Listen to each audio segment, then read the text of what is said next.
Hello there everybody and welcome to the entertainment headquarters and welcome to Kaiju Connections. My segment on the entertainment headquarters are dedicated to all things giant monster kaiju within the world of cinema and television. And right now we are on a high, the last 2 years have been epic for the whole world of, kaiju and Godzilla, particularly in that genre. Last year seen two epic Godzilla projects take the world by storm. First and foremost, connected to this, the film I'm about to review is Monarch Legacy of Monsters, which was the first ever live action television show by Legendary Pictures and Warner Brothers, Apple Plus. Legendary Pictures and Apple Plus, they came together and created quite an interesting and very integral part of the Monsterverse, world with Legacy of Monsters. And then we'll go way back to Toho Studios, the studio that birthed Godzilla, and they came out with a banger. They came out with a film that will defy the generations of, Godzilla fans, kaiju fans, or general cinema goers, because we were treated to Godzilla -1 that took the world by storm. Not only did it take the world by storm, it's critically praised around the world by critics and fans alike, or even non-kaiju fans. Love this movie. And of course it's bagged a ton of awards, including of course the big one. It won an Oscar for Best Visual Effects. So well done to everybody involved in that film. And just like Godzilla 1954 defied a generation way back when, I genuinely believe going forward Godzilla -1 is the 1954 for a new generation. It's a standout, and it's a film that's going to test the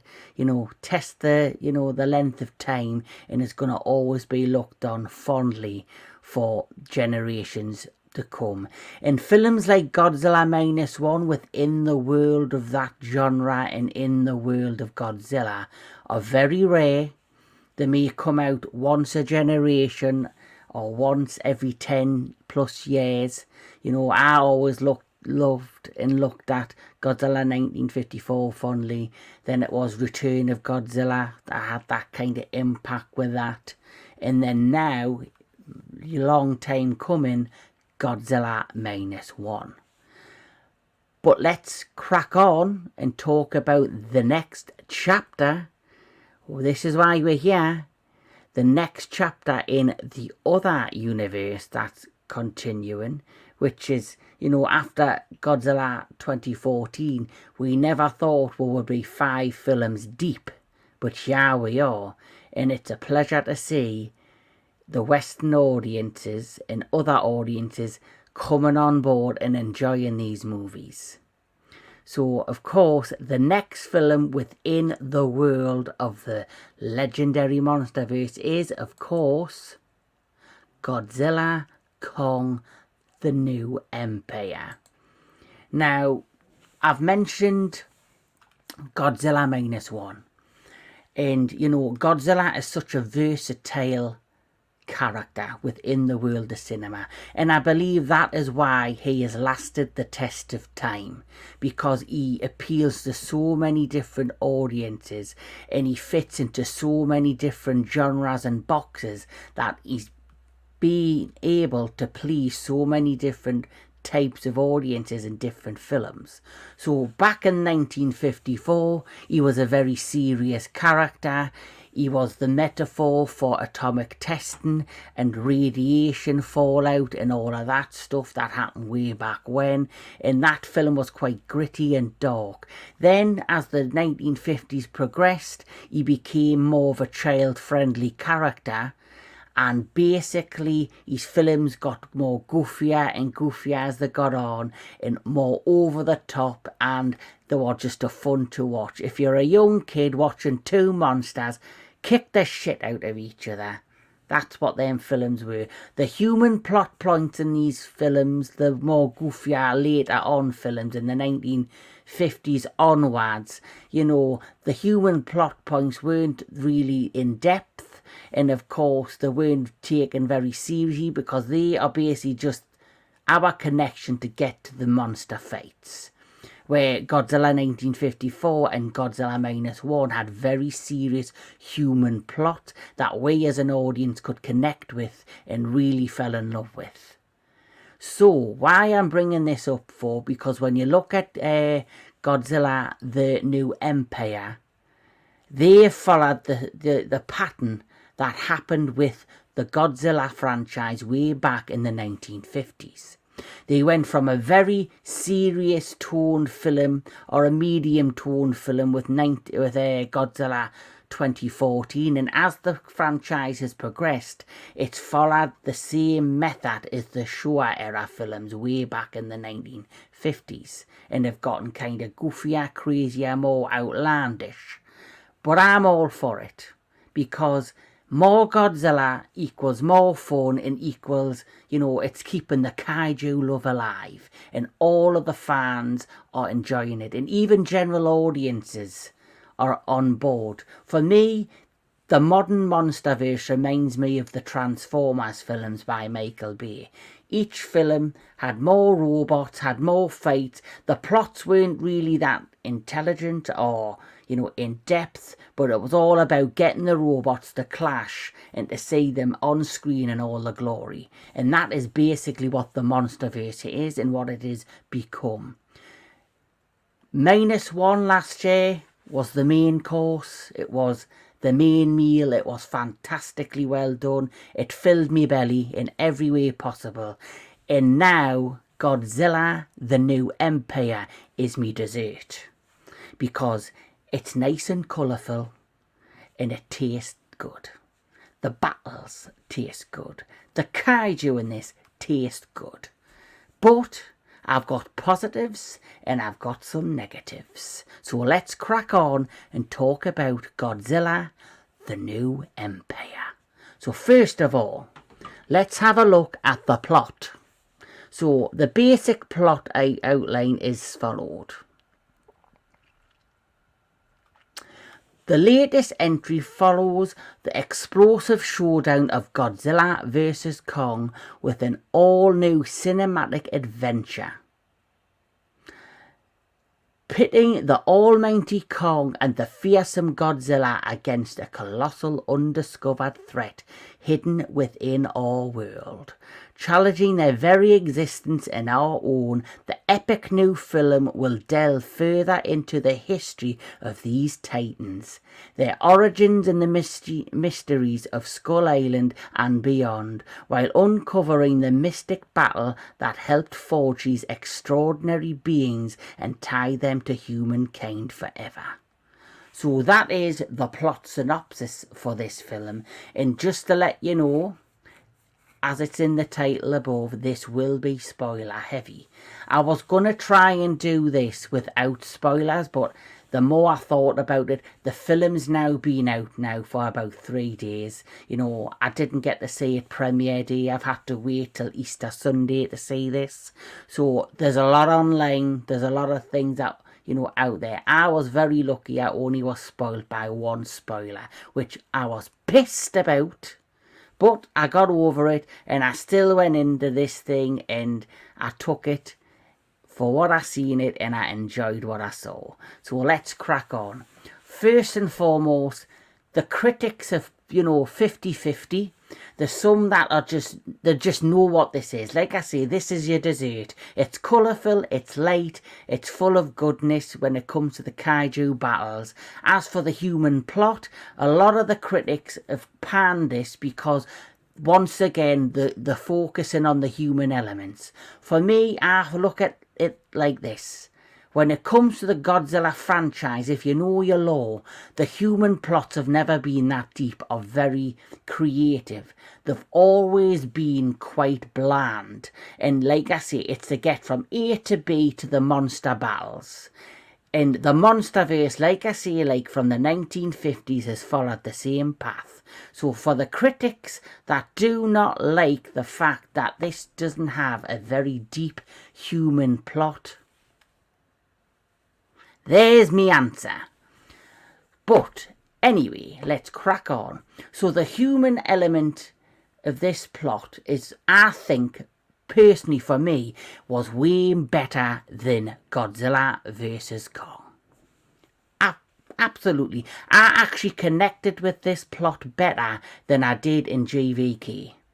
I thought JVK, like I say, it was getting from A to B to the monster battles, which is what we wanted. The plot wasn't deep. There were two teams. There was Team Godzilla and Team Kong.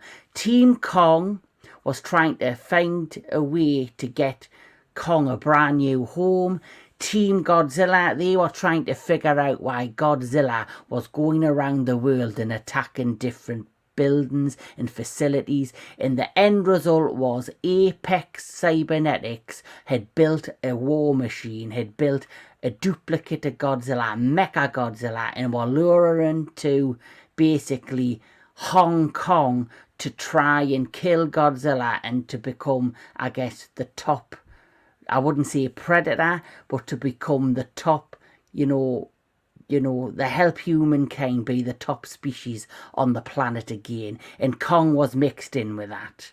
So that was the plot of JVK. But in JVK, we were introduced to a handful of characters that return in this film. So in JVK, we had Irene Andrews, played by Rebecca Hall, who was like a linguist, who was basically the caretaker for Kong on Skull Island right at the beginning of the film. And she was also the guardian / adopted mother of the character Gia. And Gia was played by Kaylee Hottie. And she's fantastic. She's older in this film. And, her plot goes side to side with Kong's, which I really enjoyed. You also had Brian Tyree Henry returning as Bernie Hayes, who in Godzilla versus Kong, he basically was like a, conspiratist. He was investigating all of this stuff with Apex, and he's the one that basically discovered Mecha Godzilla and, knew Apex were up to no good. So he was integral to bringing or finding out what they were doing in trying to help bring Mecha Godzilla down. Coming into this, you have my favourite character at all. He's absolutely amazing. It's Dan Stevens as Trapper. Now, Trapper is a dentist. He's a dentist, he's a veterinarian, but he's, I guess, a Titan zoologist, a Titan doctor. And he basically comes up with ways to look after Kong when he's not feeling too good, including doing some tooth care when he needs it. So the main plot for the humans is this. Gia is now no longer on Skull Island, which is uninhabitable. The island was destroyed during a geostorm. Whether that's due to the events of King of the Monsters and how King Ghidorah had affected the weather, or whether it's due to circumstances in the graphic novels, which I haven't read. I'm not sure, but either way, as we're seeing in JVK, Kong Skull Island, Skull Island is uninhabitable. Kong found a new home and he's now living peacefully in the Hollow Earth. And Gia, her character, basically, she is struggling to adapt to the real world. She doesn't feel like she fits in. She's, struggling at school. And at the same time, she's having these visions and these dreams of like pyramid-shaped objects. And it's, it's something that she's struggling with. And she finally confides in Dr. Andrews, Irene Andrews, her mother. And, you know, they then have to go and try and investigate what all this means. At the same time, Kong is in the Hollow Earth. And yes, he's got a brand new home. But just like on Kong Skull Island in 2017 and King and JVK, even though he's found a new habitat to, you know, occupy and to kind of be the alpha in many ways, he's still incredibly lonely. He's the last of his kind, so we know of.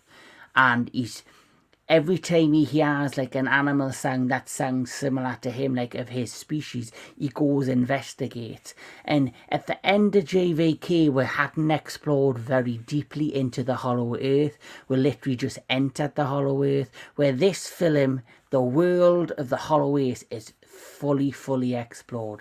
We see different landscapes, we see different titans, different creatures, we see how Kong has adapted to the land, we see him basically setting traps to hunt other miniature creatures and titans, and he's doing his best to live a peaceful life as well at the same time dealing with his loneliness. Up on the surface, however, the alpha, the fearsome Godzilla, has, you know, continued his path of being the apex predator, being, you know, the balance between, you know, nature and attacking any titan that enters and causes harm to, I guess, the world around it. In the first fight you see him is fighting the titan Zilla, or Scylla, I think it's Scylla, Godzilla from 1998, who was in Final Wars. And this one's not Zilla, it's Scylla. And Scylla is a giant, you know, spider-like crustacean type titan who was seen in King of the Monsters, who he easily wipes out. He then decides to go for a power nap in the Roman Colosseum in Rome, and that's that. As the film progresses, Kong, you know, enters an uncharted area of the Hollow Earth and comes across a smaller, you know, ape titan who is named Zuko. And Zuko, you know, Zuko for me is, I didn't know if I was going to like him, I'll be honest.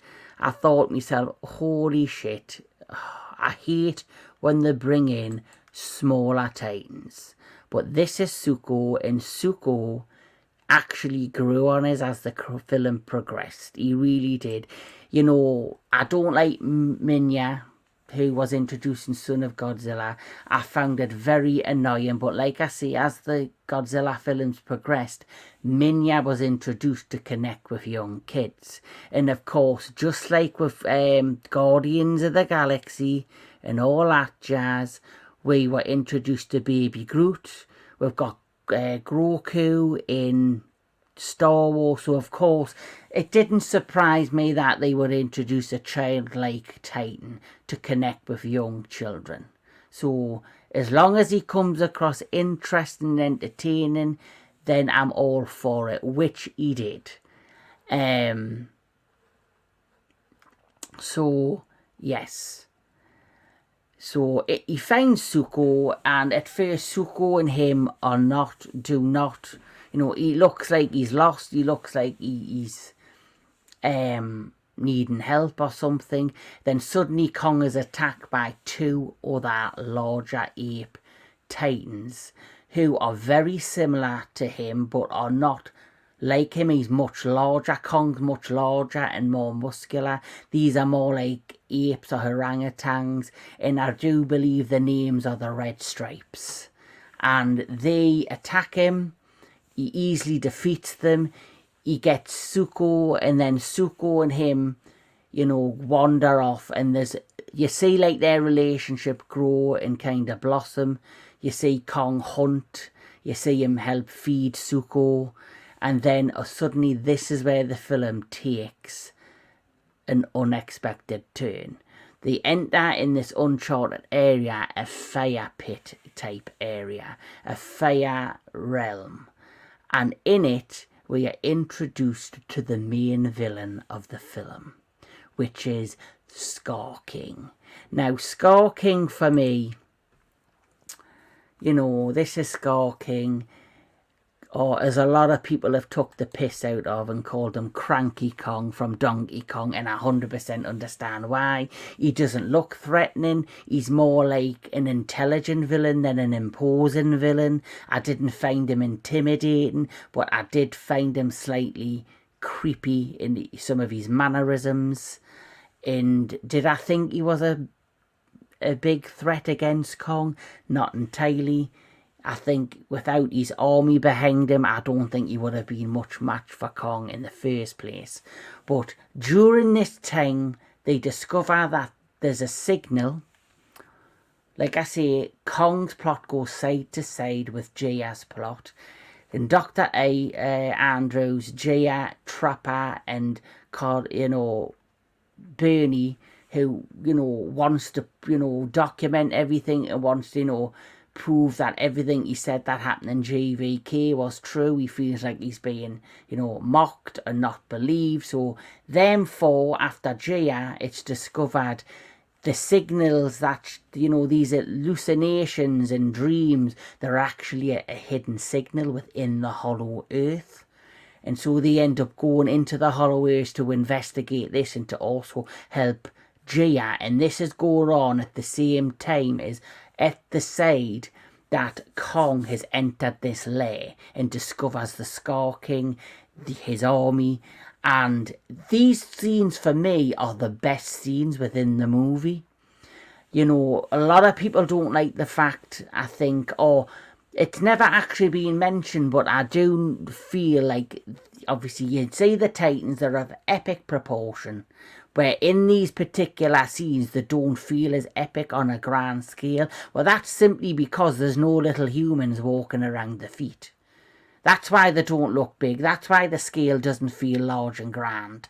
It is simply them in their habitat. You're seeing Kong as Kong would be if there were no humans around. And I got that, and I felt it, and I understand it. And the whole plot point within this fire domain, his confrontation with the Scar King, I absolutely fully was on board with and enjoyed. And, the special effects during these scenes, how they were able to showcase Kong's emotion and face. And that's one thing I will give Scar King.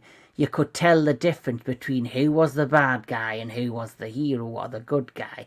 Kong's face and his expressions, and then the kind of hateful look within the eyes of Scar King was very, very much displayed and made for excellent storytelling. And I fully took it on board. We love at the Planet of the Apes films. People enjoy those films. People don't seem to have an issue with those films because of the story and the characterizations and the great performances that all the motion capture actors did. And I could imagine during these scenes it was a similar situation. They might have had some motion capture actors doing the fight coordinating between Kong and, of course, Scar King. But that goes down. So their two plots, Jia and Kong's plot, going off all at the same time. She's down there trying to discover what the signal is and, what's causing her to have these hallucinations and dreams. Kong's discovered the Scar King lair. So that's their intertwined plot. Yet on the surface, Godzilla, who was napping peacefully within the Roman Colosseum, suddenly awakens because just like Jia, he can feel this signal. He can feel that something is going down. And I just wanted to showcase this. Godzilla, as we've seen, he started off in the Monsterverse like this. That is Edward Gojira, as I like to call it. Gareth Edwards, the director, that's his vision of Godzilla. The look of him was fantastic. Then we went from that to the Doherty Gojira from, this is from JVK, but that is the version we also seen in King of the Monsters. And so we don't find this bit out straight away, but Godzilla has sensed the same signal as Jia. and because she sensed the same signal and feelings of Jaya, I think deep down he understands where this signal's coming from. He also, I think, understands the threat that's about to unfold. So in the last time he went against this threat, I don't think it was in his favour, or he barely survived. So he knows he needs to be prepared. So he then journeys on, and his plot point for the rest of the movie is he then goes around different areas of the world and gathers up as much energy, atomic energy, electromagnetic energy, whatever he can find, to charge himself and to fully, be, ready to take on this threat that's about to happen. He even goes to, he attacks a power plant. He gets supercharged off there. He then, and this was really surprising and a great part of this movie, he then returns to the Antarctic, which of course was where King Ghidorah suddenly exploded from the ice. He returned to the Antarctic, where the Titan Tiamat has his lair, and he confronts Tiamat because he wants to, his lair is at the central of where all this energy can flow through, and he needs to supercharge.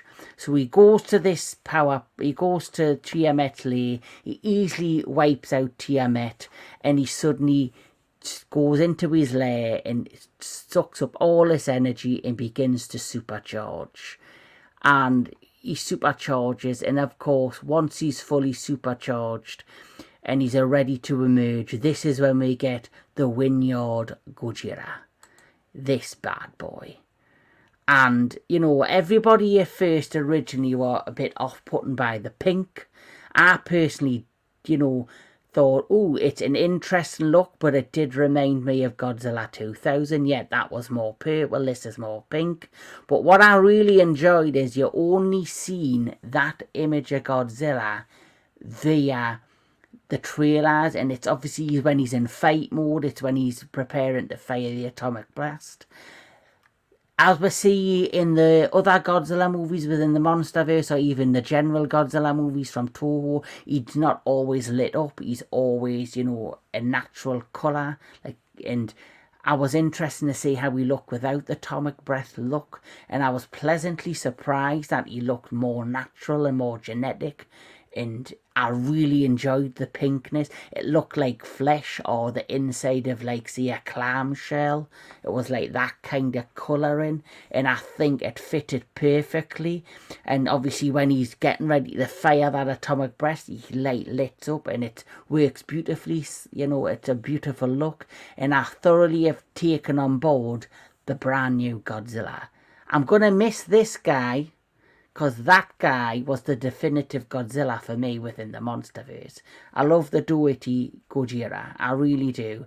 And I think a lot of people will have fond memories, and I kind of did feel when he went into Evolve, I had this feeling inside, we're ever going to see, the other version of Godzilla again. Probably if there's a Monarch Legacy of Monster Season 2, that'll be the final time we'll see this version of the character. But yes, he goes in and he gets supercharged and he bursts out there, and he's fully now evolved. And he's prepared for this fight. Way back in the Hollow Earth, Kong takes on the Scar King, and he gets the upper hand slightly. But then things changed dramatically, and this was the thing that horribly was spoiled for me, was the reveal of this beautiful creature. Because hidden within the fiery waterfall of the underground lair is the creature, the Titan, the ultimate weapon of his, Shimo. Titanus Shimo.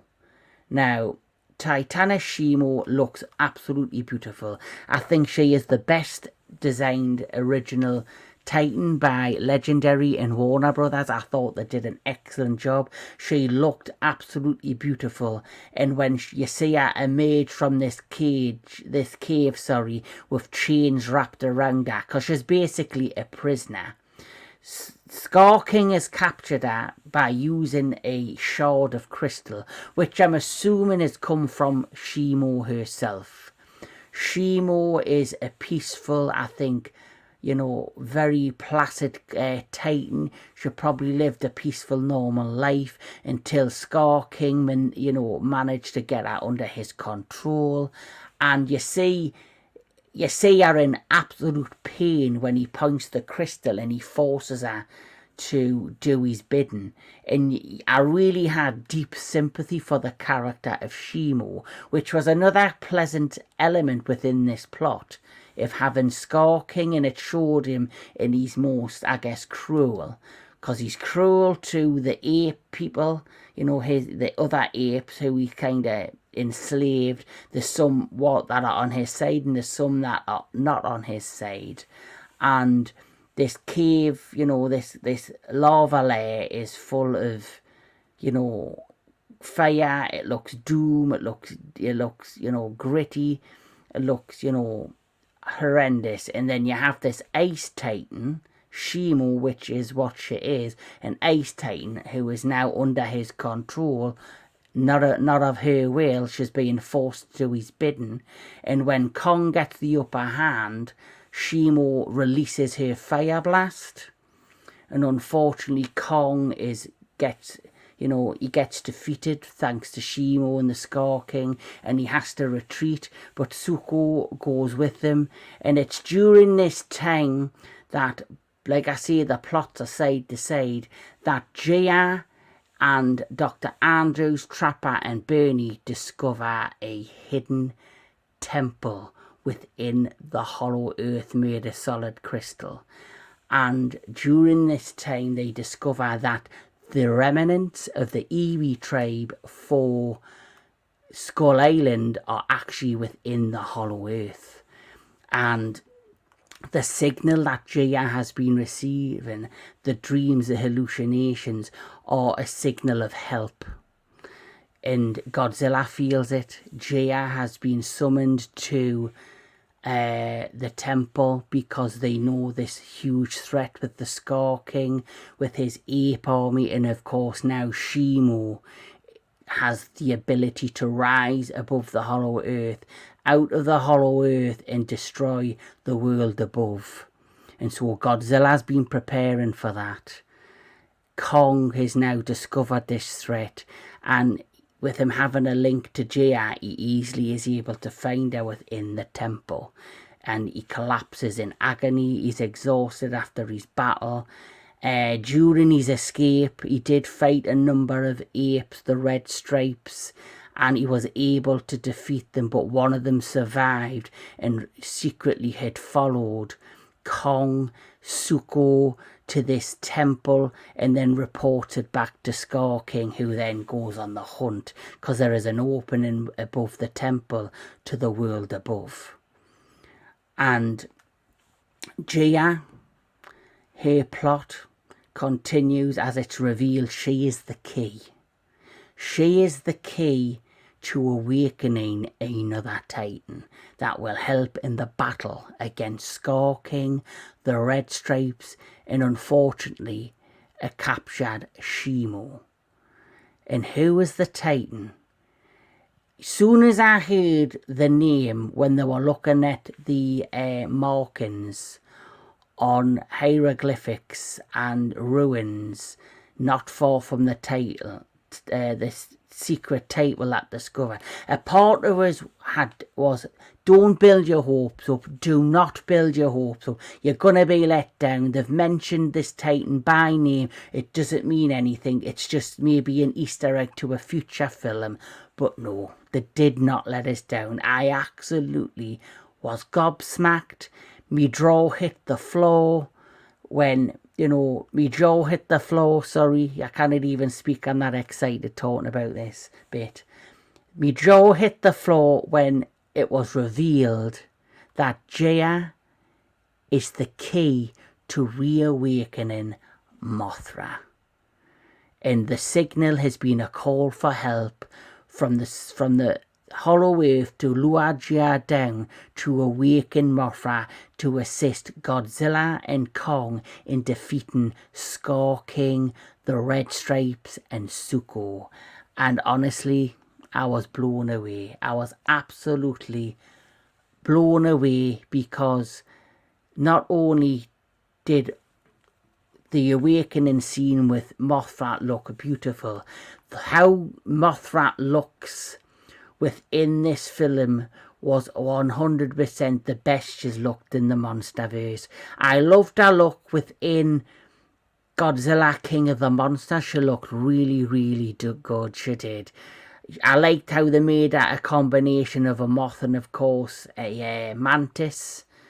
And it's the same pretty much design of Mothra from King of the Monster, but yet they've changed that coloration, and she's more, you know, a homage to the Showa era. She's more yellow and, you know, black and oranges, and she has the beautiful lit up purpley like eyes. She looked fantastic, and you know, I loved how all this was connected to Gia, and it was basically a tribute to the Showa era, with how they had showcased, you know, she was basically psychically connected to Mothra and the people of the Aways, who all have this psychic ability to talk to each other. And it felt very much a homage to the islanders on Infant Island in the Showa era, and, you know, the twins, the Mothra twins, the Cosmos as they're known in the Heisei era. And, you know, it just felt fantastic, and it was a great tribute to that, and I love this.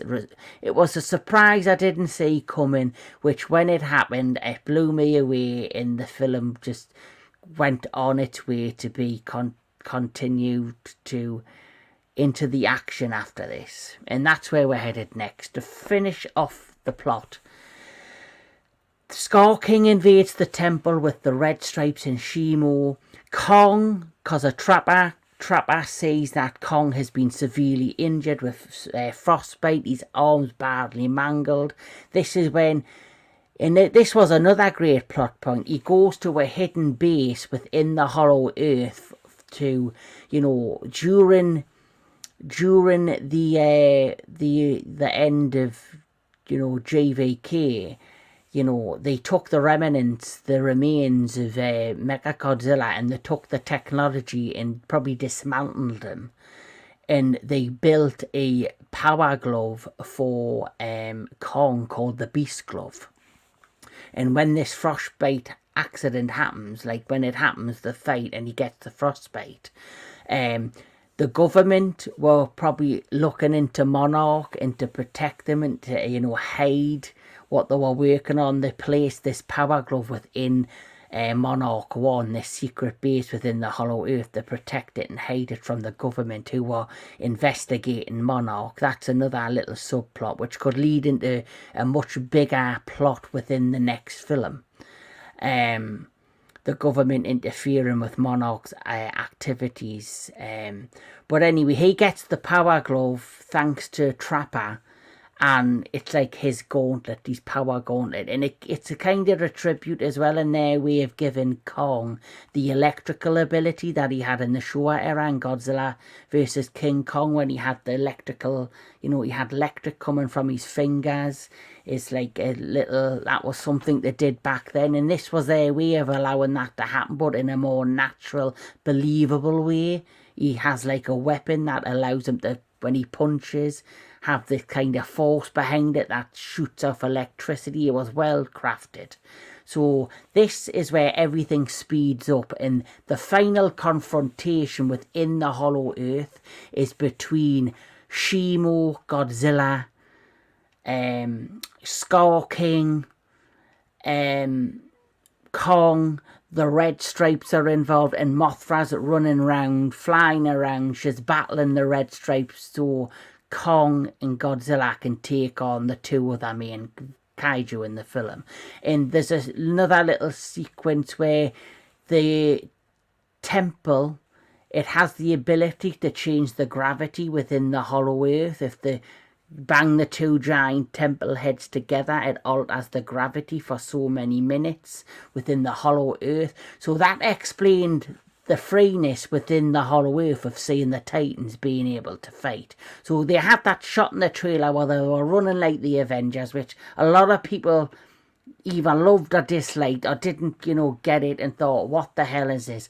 But the fact that they had a way to explain it all and to show it off made perfect sense, and I enjoyed it. And then you have sequences where they're literally floating around the hollow earth and bumping into these floating rocks, like the sequence where Kong flew from one end to the other end in JVK to get to his home, his temple. He basically did that in that film, and that sequence happens again but on a larger scale, and it's a battle sequence and it's really well put together.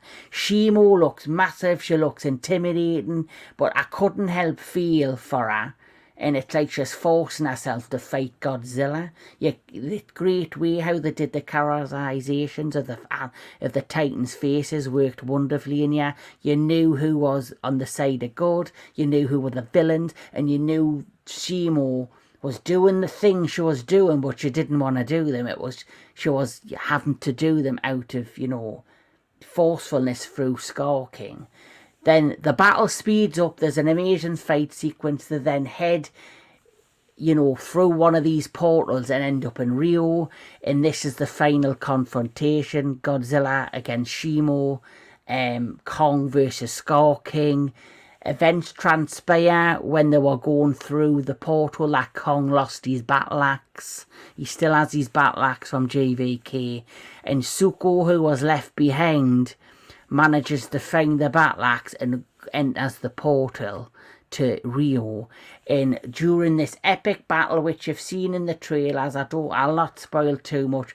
It's so fast paced. The camera angles are all over the place. You've got Kong, Shimo, you've got Skull King, you've got Godzilla, they're at it, the fucking people are dying left, right and centre, the death toll must be in its friggin' billions, and you've got buildings. I would hate to see the insurance for these buildings. The frickin' companies are gonna go bankrupt because everything's fucking destroyed. Bang, bang, boom, boom, smash, smash, fucking bang, slash. Whips are flying, fists are flying, tails are flying, atomic breaths are getting blasted, ace blasts are getting blasted. And honestly, it all just happens very, very fast. And Shimo, of course, when she emerged, I need to mention that she was ordered to start, a snowstorm and freeze all of Rio, because that's her ability. She is the Ice Titan. I guess an ice elemental titan, I would say. I think she's on the levels of Godzilla in terms of he's a fire titan or atomic breath titan. He's like an elemental titan. That's just my opinion.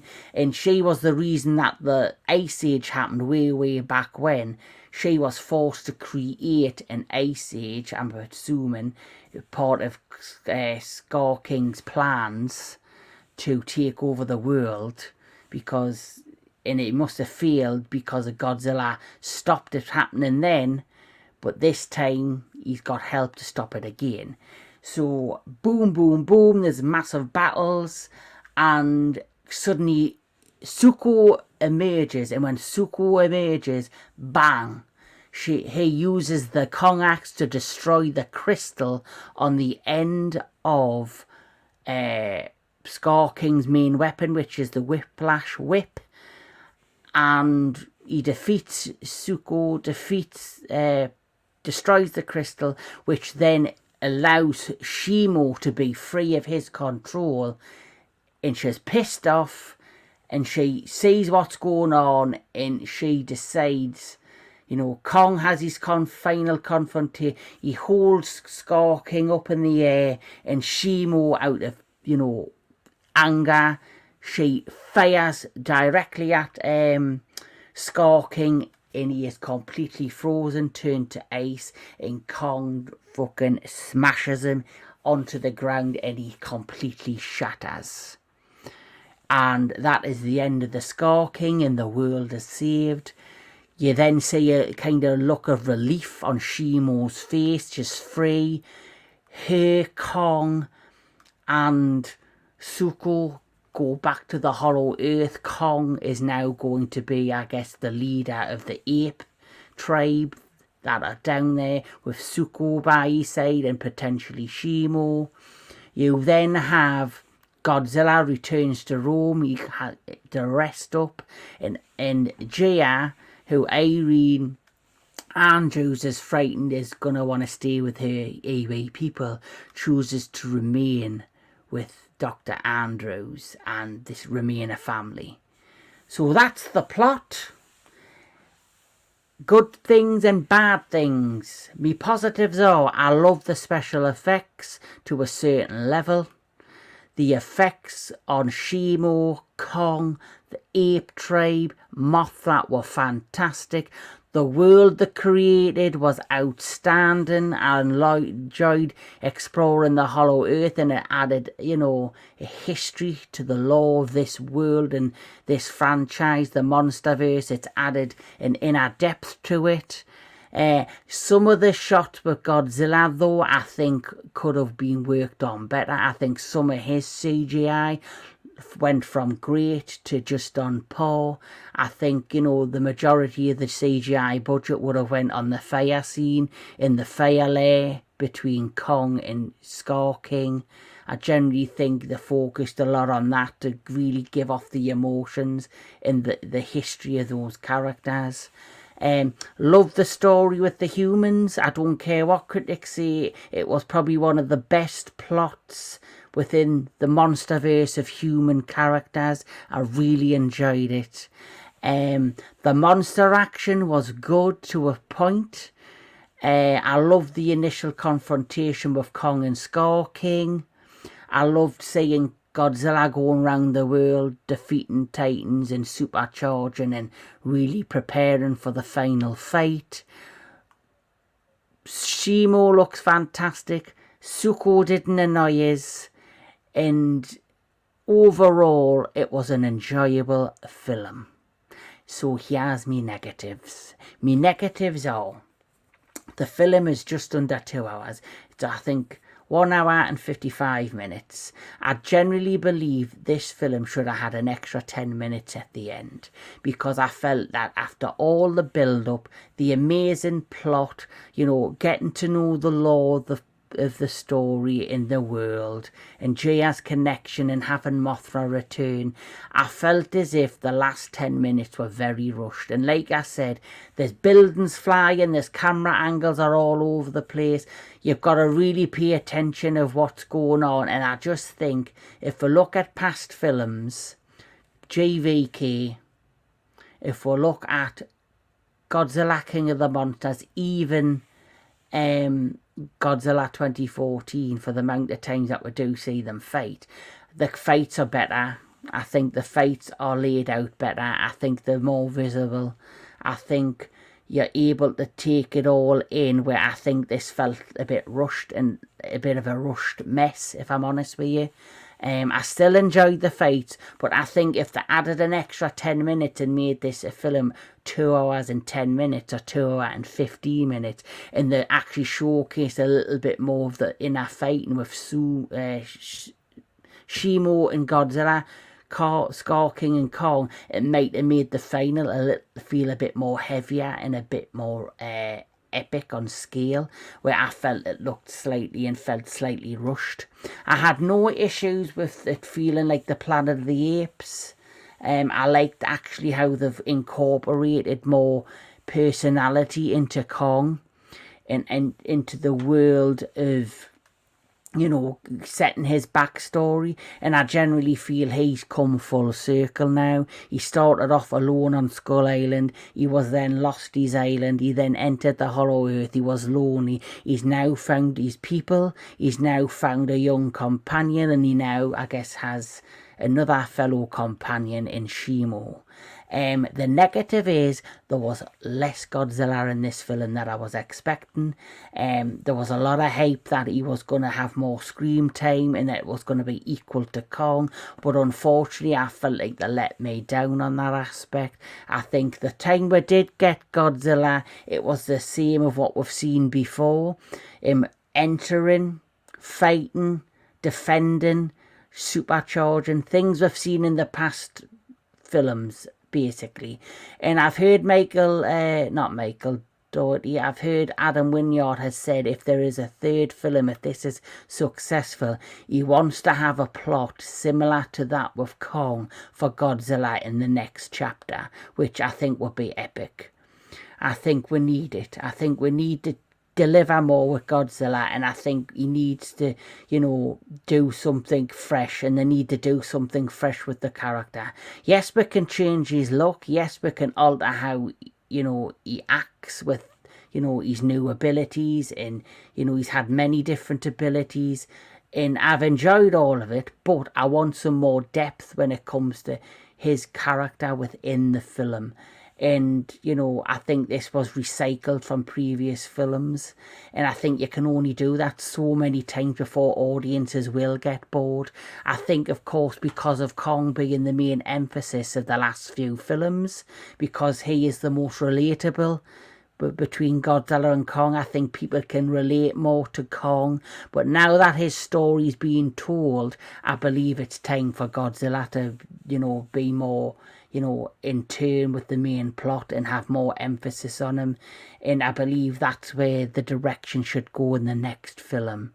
The cast was fantastic. I enjoyed the cast. Like I say, I enjoyed the human story, and I prefer these characters to the Mark and Madison Russell from King of the Monsters, which literally did fuck all in King and Godzilla vs. Kong. Their plot was just pointless. You might as well just had Bernie on his own trying to solve the problem with Mechagodzilla. I think Madison Russell and the other guy that was in it, whose name I cannot even think of, what the hell did they do? What was the point of their characters in that film? Bernie stole the show. He was looking into things, and this is a continuation of his story of being a conspiracy theorist who isn't believed and is being ignored, and he's trying to get people to believe that he helped save the world. I thought he was behind him. Trapper, new character, fantastic. He needs to come back in the next movie, and the likelihood that he will, I think, is given, considering I consider Kong like the Tony Stark of the Monsterverse in terms of where Tony Stark's human and he uses different gadgets and weapons and suits to help him fight the fight against villains. The same's with Kong. Kong needs different weapons, different gadgets, different traps to face threats against the world, and who better to make them than Trapper? So they're me negatives. Oh, and one other negative. I need to mention this. Shimo. She was hyped as being this larger-than-life character, with in many ways she was. But unfortunately for me with Shimo, she too, like Godzilla, didn't get as much screen time. The focus was very heavily on Kong and Scar King, which I can completely understand. But the hype for Shimo, I think, was a little bit of a letdown for me when she finally appeared. I loved the character. I loved how she was a creature who created the Ice Age and probably froze Ghidorah. And when she froze Ghidorah and created the Ice Age, that probably distracted Godzilla from taking on the Scar King back in the past, and that's why Scar King was able to conquer the ape tribe and probably a lot of the Hollow Earth, until Godzilla then defeated probably Ghidorah thanks to the effort of Shimo freezing Ghidorah. That stopped Godzilla from being distracted, so he could then go ahead and continue and probably defeated Scar King again and trap him within the bowels of the Hollow Earth. So that was a part of her history, or that's a part of my mind and what I think the history was. And she was brilliant. She looked brilliant.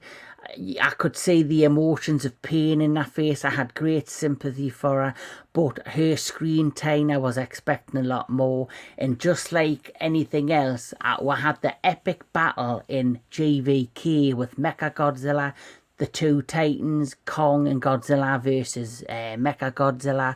I was expecting at least one crucial, amazing fight sequence with Godzilla and Shimo, but it didn't happen. That was all mixed, and like I say, it happened so fast that the final fight, like I say, feels very rushed. The camera angles are all over the place, and that's just me maybe being a bit picky, but I would have loved to have seen at least a proper fight sequence between Godzilla and Shimo.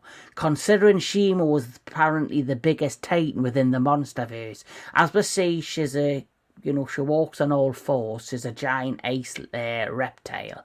But apparently if she can stand on her hind legs and stand upwards. And if she stands upwards, she's even taller than King Ghidorah. It would have been great to see her and Godzilla have a fight sequence where he's fighting her and she suddenly stands up on her hind legs and gives him a fucking swipe across the face with her paw, and he gets knocked down, and then she lands back on her feet, and then he could have swiped her in the face with her tail and knocked her arse over.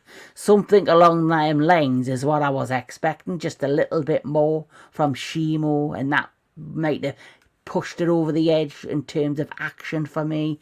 So the fights, when we get them, are entertaining, they are good, you get what you want, but the camera work was a bit shabby, it was a bit choppy, and everything just happened so fast that you really had to pay attention. But they're just me negatives. In all, I enjoyed this film. It's another great entry, and if I'm going to rate this, I'm going to rate this 8 out of 10. I do think the story's better. I like the characters, the human characters in this better. I like the monster designs in this. It's a very colourful film. You get what you want. You get lore, you get in-depth world, you get great titans. But I feel the fight sequences in JVK were way better. And I think even the fight sequences and battles in Godzilla King of the Monsters was slightly better. So that's why it's lost a couple of points and I'm giving it an 8 out of 10. But in all, it's a very enjoyable film. The Return of Mothra. And I just want to showcase one more thing, because this poster from China, which came out, I never seen it, but this poster alone, Shimo, Scar King, Kong, Godzilla, and in the background the almighty Mothra, it's just a beautiful poster, and that basically summons up the final battle within this film. And it's a fantastic movie. I did enjoy it, and I'm looking forward to more. Where we're going to go next, and I believe Godzilla Central plot should be next. More emphasis on Godzilla. Kong's stories come full circle. It's time to focus on Godzilla, and it's time for us to really see what he's made of within the Monsterverse in terms of a more in-depth plot involving him. Not -1 level plot, not, 1954 plot, just a little bit more within depth in history of his character and how he has been able to coexist so long within the world is the kind of thing I'm focusing on. And of course the threat. Who's he going to go up against? A lot of people want Destroyer. Destroyer, who was the big bad in Godzilla vs. Destroyer, the only Titan, if my memory serves us right, that actually, come close to killing him and killed Godzilla Jr. Perfect. That would be the perfect choice in my opinion. It would, really put the world on blast if he were to show up. And I could just imagine how depth and more history they could give to Godzilla with Destroyer. So coming up in the next few months, because I did enjoy the Monsterverse and I love the Monsterverse. I love that it's continuing and has brought so much more popularity to kaiju cinema. Coming in May, at some point, I'm going to do a large live stream, and it's going to be called the Monsterverse Retrospective, a deep dive into a franchise that rebirthed the kaiju cinema. And we're going to talk all thing Monsterverse, and I cannot wait to do that with a panel of amazing guests. But yes, the Monsterverse is still very much alive. I'm very happy with this film. It explored more the Hollow Earth, told more history with Kong, the Iwi people, the return of Mothra, and a lot more. So 8 out of 10 for me. This has been Kaiju Connections. This is the entertainment headquarters. And all I can say is keep loving your movies. Keep on loving your television. Keep on loving all things entertainment. And finally, keep the kaiju love alive. Long live the Monsterverse. And long live Mothra.